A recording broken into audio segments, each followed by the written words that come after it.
नेत्रा, काय? काय करतेयस? मी आत्ताच केलेली एक कविता परत वाचून बघतीये. अगं मग कवितेचं नाव काय? नाव तर अजून काही ठरलं नाही. अगं मग आम्हाला कसं बरं कळणार?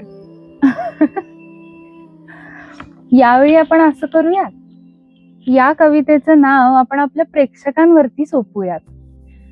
माझी आजची कविता तुम्ही शेवटपर्यंत ऐका आणि या कवितेचं नाव तुम्हाला काय सुचतंय ते मला कमेंट मधून नक्की सांगा. बसमध्ये बरेचदा तो तिच्या शेजारी बसायचा. बसमध्ये बरेचदा तो तिच्या शेजारी बसायचा.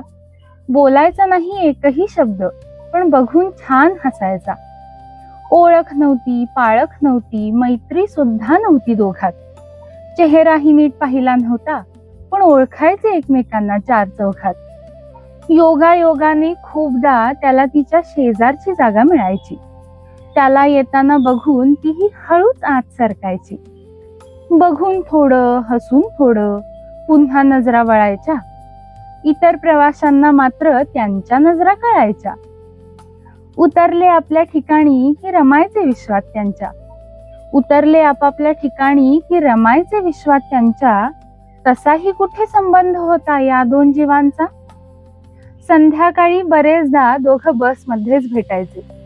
पाहून एकमेकांना आता मात्र ओळखीचं हसायचे. बसणं शेजारी, हसण्यावरून नातं पुढे जाईना.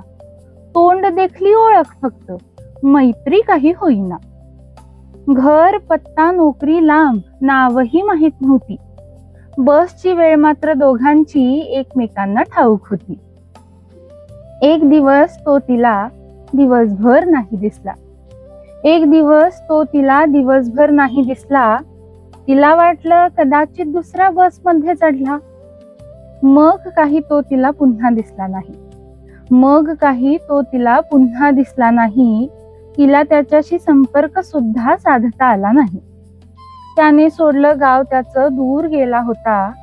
मनात मात्र तिचा चेहरा घेऊन गेला होता.